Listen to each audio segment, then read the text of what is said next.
Hello everybody, welcome to Spark with Inspiration. Today's daily pop, we are just going to pull from the deck. We're going to pull two cards, focus on them, see what energy and messages are coming from it. And I have your little chest full of jewels because I am wishing you wealth, abundance, and most of all, your courage and your deep authenticity to rise to your highest vibration.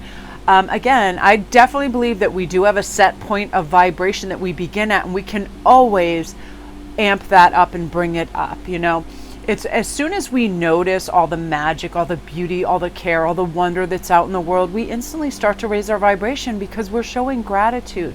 We're saying, hey universe, that is a cool rabbit that just ran across my yard. This is a beautiful roof over my head. Look at all this gorgeous food in my refrigerator. And speaking of that, you guys, I am having the biggest kind of like anxiety attack over the fact that we have a new refrigerator coming tomorrow.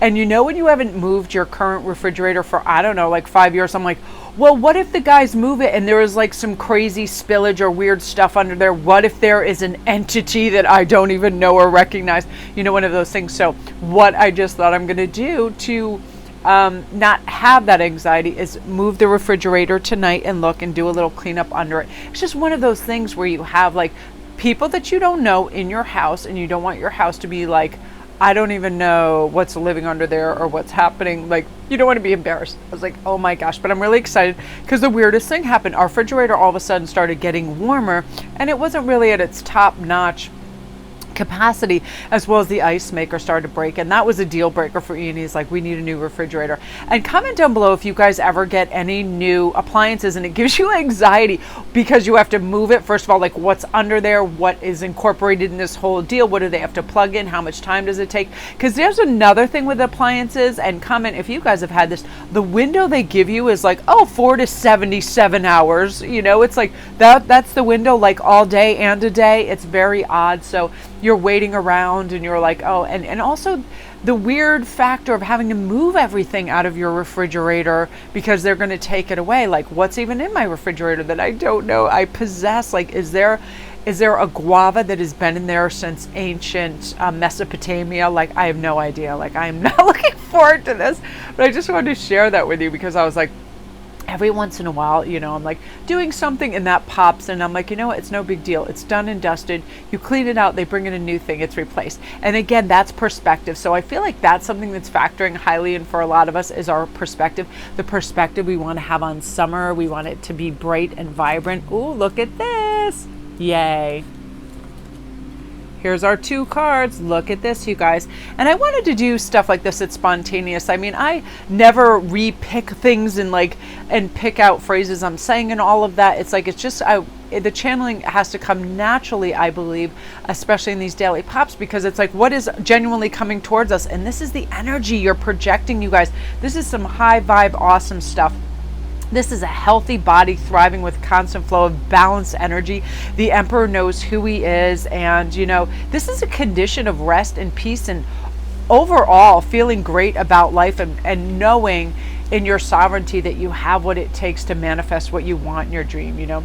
Energy particles, everything is made up, are always in motion, and they hold the life force of every object. And when we know that we're vibrating at a high, really, really healthy vibration, we're in harmony with vitality, for good health, gateways for our physical body to transcend and unblock our chakras, and really enriched, beautiful understandings of life and the direction it's taking, right? I have to gear myself up. I don't just wake up like super high vibe, like, yeehaw, I'm in the hammock in Hawaii and I'm, you know, all of this. It's like, I used to, I'm not kidding, like a lot of you, I would wake up with anxiety for the day. How am I going to cover all the bases I need covering? This is usually when I worked for other people that I didn't really want to work for at that time too. Like, I had to have other people that were narcissistic, low performing, didn't really care, were actually harmful to my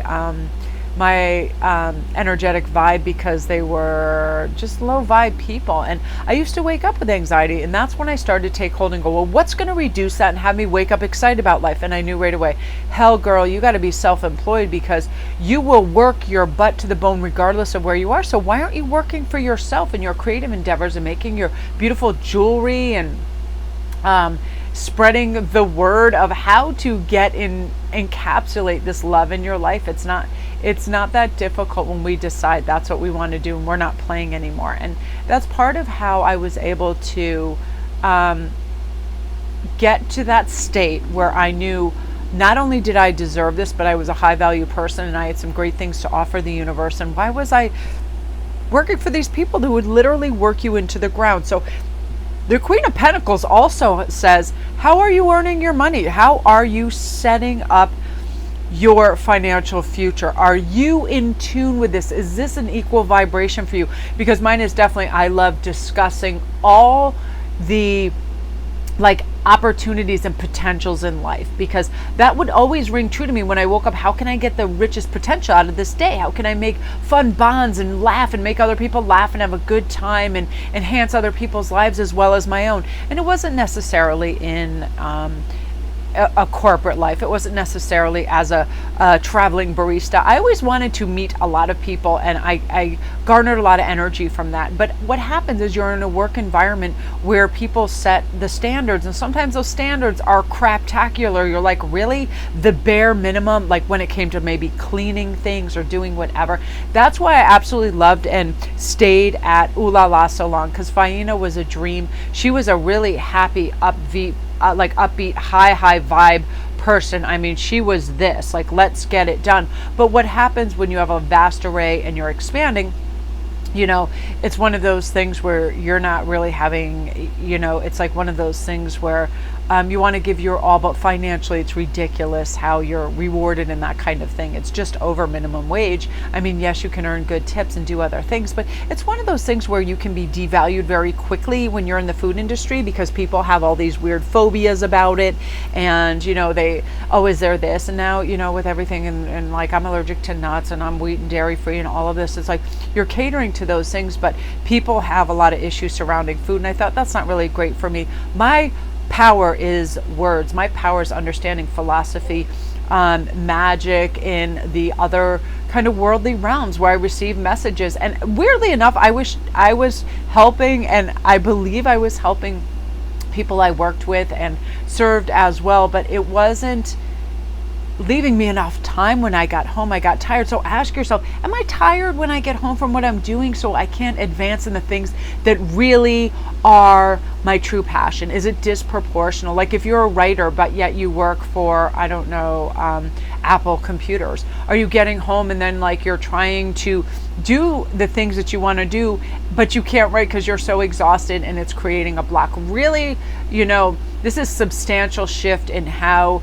you make your money, and it being part of your natural gifts, what you love, and how you can indoctrinate that time more substantially into your day. I had to do the Sun Tzu Art of War when I pulled up on that shore, and I decided I was going to do tarot professionally, life coaching, and make my jewelry as that's it. I pulled up and I burned all those other boats. I said, you have to leave. You have to, leave all of that and not make it be on the horizon. The only thing on the horizon and that's glittering is these beautiful this new understanding that you're meant to have time to study and hone your craft and make beautiful videos and connect with spirit and go for walks and do these kind of like retreats with yourself, get in tune, kind of just realize the rich future, because wherever we put our focus and our intention, I'm promising you that's where you're going to get your results. And you should be making your money and abundance with the things that you love and you're naturally gifted at. Because a lot of people think, oh, well, I have this gift, so it's just, I should give it away. And I did this for a long time. I mean, I made thousands and thousands of pieces of jewelry and gave it away because I had never even set up my store or my shop yet. It's one of those things where I thought, well, because I love doing it, I shouldn't be making money from it. And that's the opposite of what the truth is. If you love it, you are imbued with this gift to do this and forge forward and create abundance and wealth in your life, and also change. This is you also changing your attitude towards money and realizing, hey, it's just an energy like any other energy. When I feel happy, I want other people to feel happy. When I feel abundant and rich, I want other people to feel abundant and rich.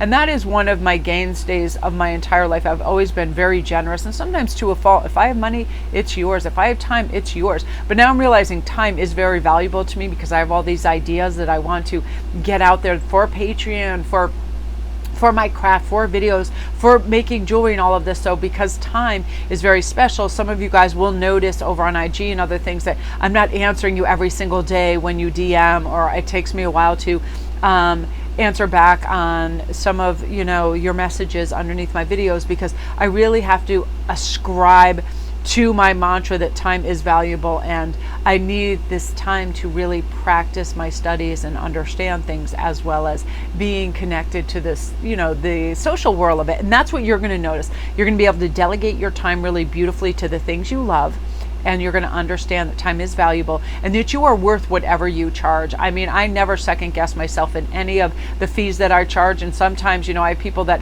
will offer me very large amounts. Hey, can you do this for me right away or immediately? Sometimes if I have the time, yes. But if I don't know, my time is more valuable than money at that stage, and you'll realize that too. And whatever you feel like charging, that is what you're guided to do. Never underestimate. And sometimes people devalue themselves, and it's people understand that, people read into that energy. It's like, never cut your value or cost of things because you feel a lack might be coming in. That might be like if you paint for a living, that you make this painting and you realize, I definitely feel guided to charge whatever it is, $500 for this. And then all of a sudden you're like, I really need money. I will cut this down to $50 or whatever. It's like, don't do that to yourself, because what you'll find out is later, people are even willing to pay more. It's one of those things that you're going to get this understanding of your true worth and never devalue it. And I love that, because the Queen says, this is what I do. And that's why some hairdressers get $500 to cut and color, and that's why some hairdressers only charge $50. It's like exposure and all of that too. When you have big following and exposure, sure, you have all these people that come at you and they want to endorse and all of that, and and sometimes I get a little down when I see people that don't really have to work for anything and it just comes to them. It's just because they have this kind of like empty fame, or they've been on it can be a reality show, and then all of a sudden I have lots and lots of people that come and say, hey, can you endorse this product? But as you guys notice over on IG and other stuff, I'm not really into that. If I see a product and I love it, I'm going to talk about it. Like that crazy pair of shoes that I just got. Overwhelmed. I've never met a more comfortable pair of shoes, and they look beautiful and stylish, and I feel like they are comparable to Todd's, and I've had Todd's shoes and they cost $400 or $500. These shoes are comfortable, beautiful, and they look amazing, and I've never met like a pair of shoes that I'm loving more than this. And if I find something I love, I don't need to get paid to talk about it. But if I find a product like Goddess Provisions that I absolutely love, it's like I will definitely endorse products like that. But this is you having the ability and capability to go, what, I am talented at this, and I am going to ask for these fees, and I am going to push forward, and I am going to devote time, focus, and energy in this, and it's going to pay off big time. And I love that for you guys. So that is your daily pop, my beauties. I'm going to go upload for you right now.